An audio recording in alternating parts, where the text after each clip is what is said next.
abbiamo voluto far conoscere ai veronesi come stavano effettivamente le cose, e quindi la battaglia sull'imposta sulla tassa sul soggiorno va in questa direzione, cioè prima di mettere nuove tasse guardiamo se usiamo bene le risorse che abbiamo.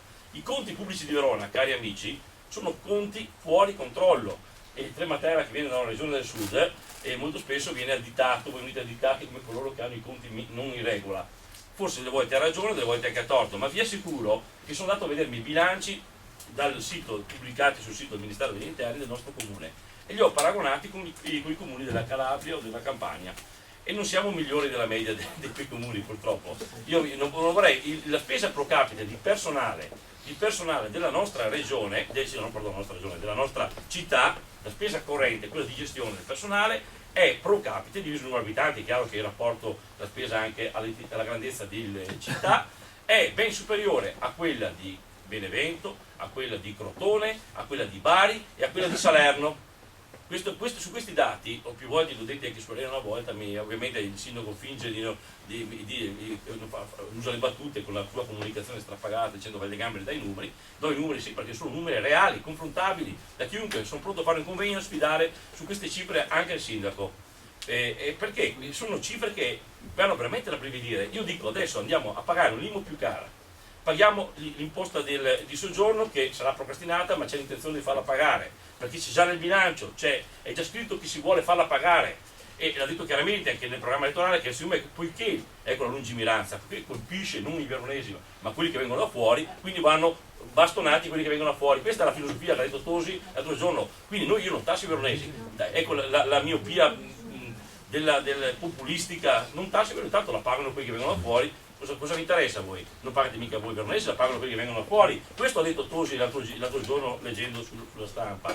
E quindi invece di preoccuparsi di cominciare a ridurre la spesa corrente, abbiamo fatto un decalogo, l'ho presentato in una conferenza stampa 10 giorni fa, un decalogo di buona amministrazione, che se fosse applicato quel decalogo prestato 12 potremmo tranquillamente contenere una serie di spese. Ovviamente non è che in qualche anno potremo riportare in ordine i conti pubblici evitando tante tasse. Ho preso questa tassa e avendo comunque le risorse a disposizione. Vi dicevo che Verona ha un bilancio con una spesa corrente che è la più elevata anche all'interno del nostro Veneto. Siamo il comune più indebitato del Veneto, che abbiamo un debito più elevato di Venezia, la città del Veneto a rapporto degli abitanti, e tra i più elevati credo sia forse dei comuni più indebitati del nord Italia. Questo è dovuto al fatto che negli ultimi anni invece di amministrare, gestire, cominciare a capire che non c'è più trippa per gatti, occorre usare bene le risorse, siamo più preoccupati della propria posizione politica, carriera personale, maneggiando nei salotti televisivi, lasciando e ingrossando le file clientelari della politica, che abbiamo ingrossato le aziende pubbliche, abbiamo di gente, amici degli amici, dentro, spesso persone che incompetenti a occupare posti di potere e di gestione, ingrossando queste fila in maniera disinteressata per creare il consenso. Questa politica qua non sta più in piedi, non possiamo più permetterci 3 direttori quando ne serve uno, non possiamo più permetterci 5 di stampa quando ne serve uno, non possiamo più permetterci di pagare e fare 15 dirigenti in più quando ci possiamo fare tranquillamente incaricati all'esterno, quando abbiamo già un esubero di personale all'interno, con dirigenti in organico. Certe cose non si può più permettere, perché quelle risorse lì sono risorse che andremo a rubare alle famiglie e alle imprese, perché quei soldi lì è un sacrificio in più che chiediamo alle imprese attraverso l'IMU, che sarà la più cara di tutti, soprattutto per attività alberghiere, commerciali, studi, eccetera, sai, 10,6, 11,6, non c'è nessuna città che applica l'11,6 per mille sulle attività commerciali, artigianali, sulle attività di studi professionali. 11 è una patrimoniale che di sangue e racco migliaia di euro dovete pagare di tasse, e poi è inutile cominciare, è chiaro, c'è l'alibi, perché è facile trovare l'alibi, monti l'alibi, c'erano tolti i soldi, non è vero, guardate che l'IMU, il 50% dei soldi dell'IMU, almeno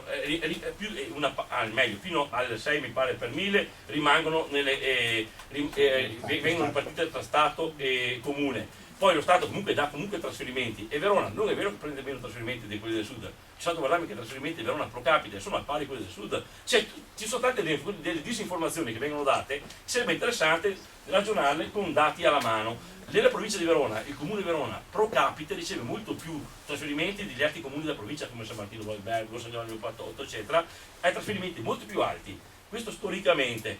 E poi l'addizionale dell'IMU è tutta, ovviamente rimane dal 7 fino all'11 e rimane tutte nelle casse comunali, così pure rimane nelle casse comunali l'addizionale IRPEF che viene passata dal 0,2 al 0,5, non va certo a Roma. Allora, però è facile dire, noi riscuotiamo per lo Stato, balle, è una mezza verità, c'è una parte sì ma una parte no, ma anche dallo Stato riceviamo, quindi non prendiamo in giro la gente, diciamo che noi riscuotiamo perché Verona ha un bilancio strutturalmente fatto con oggi tra entrate e uscite c'è una perdita strutturale di 40-50 milioni di euro all'anno. Noi cerchiamo di raccogliere 60 milioni di euro di tasse in più dai veronesi perché dobbiamo coprire questa perdita, e non c'è da adesso, non c'è da quest'anno, c'è da qualche anno or sono. Voglio dire che è da qualche anno che noi vendiamo patrimonio, abbiamo venduto 350 milioni di patrimonio comunale, di palazzi, proprietà immobiliari che nel passato erano state accumulate, il tesoro di famiglia dei veronesi è stato venduto non per fare nuovi investimenti, ma per pagare i buchi di bilancio, quindi bruciato è stato il nostro patrimonio. E quest'anno, nel bilancio di quest'anno, per chi che il Presidente Guissoli c'è scritto un par 100.000 euro quest'anno, nel 2012, di vendite nuove, tra cui ci sono vendite abbiamo venduto le quote della fiera, adesso c'è qualcos'altro in previsione, abbiamo venduto, pensate che artificio, l'Amia alla GSM.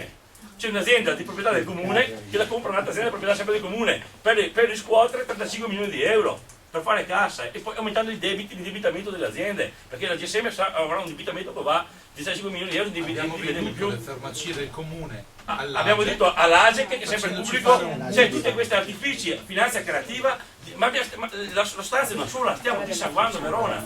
Fra un po' di tempo, altri 5 anni così, lasceremo una città disastrata. Chi verrà dopo? È chiaro che poi l'immagine della figura la farà chi è suo ministro perché ha risorse fresche. Chi viene dopo poi dirà, quello lì è incapace, è costretto a arrampicarsi sui specchi per far quadrare il bilancio. Io questa operazione di verità noi vogliamo farla per i veronesi, vogliamo che sappiano come stanno le cose, perché purtroppo il sistema della comunicazione pubblica comunale è tutto controllato, perché sappiamo benissimo come funziona la comunicazione qui. Qui tanto è molto spesso la comunicazione locale è finanziata. Chi è che finanzia? Finanzia la GSM, finanzia la MAM. Cosa vedete mai che parlano male della GSM e della MAM? Anzi, fanno anche gli spot.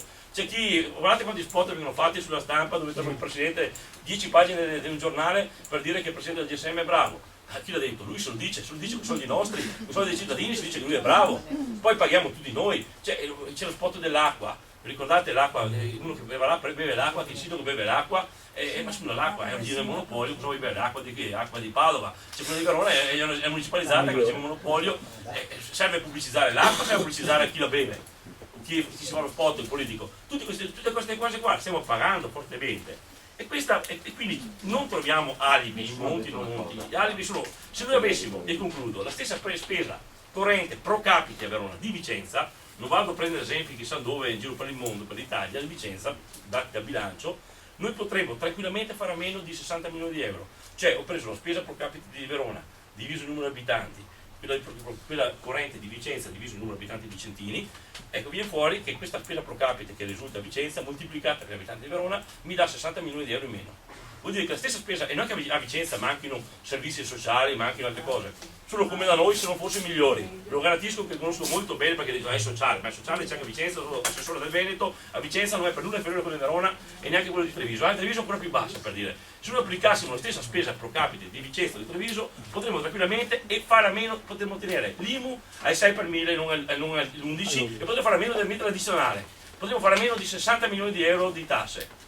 È colpa di Monti o colpa di chi ha gestito Verona? Questa è la domanda che pongo ai veronesi. Ora, cari veronesi, cari amici, voi qua vedo tanti amici, ma queste cose qua i veronesi le devono sapere, devono aprire gli occhi e svegliarsi, perché altrimenti continueremo a ingrossare le fila con tasse nuove, che poi non capisco perché devono pagarla, tasse di soggiorno. Il turismo beneficiano solo gli albergatori, beneficiano del sistema Verona, o chi il negozio che c'è di fuori, il ristorante che c'è di fuori dalla porta, è un sistema che beneficia del turismo. E perché devono diventare sensatori solo una parte del sistema e non gli altri? Altra domanda. Perché io devo fare da risatore quando beneficiano altri 10-100 soggetti nella città grazie al turismo? Ecco, questo. Quindi noi quello che dobbiamo fare come partito è dire stop, fermiamoci e riflettiamo, usiamo meglio le risorse, cambiamo modo di fare politica, cominciamo a dire dove possiamo recuperare le risorse gestendo meglio l'esistente. E spazi ce ne sono tantissimi, c'è margini per trovare soldi, ce ne sono, non serve, i 3 milioni di euro ci sono margini. Ci spiegherei 10 minuti di trovare il modo per recuperare 3 milioni di euro senza bisogno di rimettere una tassa che poi richiede altri 500.000 euro di persone per gestirlo, e incrossiamo ancora di più gli apparati che già sono gonfi e abbondanti e stanno gravando sulle imprese e sulle famiglie. Ecco, quindi con questo, votando quindi UDC, significa votare oggi un partito di serietà, di concretezza, che vuole andare controcorrente e soprattutto fare un'operazione di verità che finora in tanti anni è mancata su Verona. Bravo.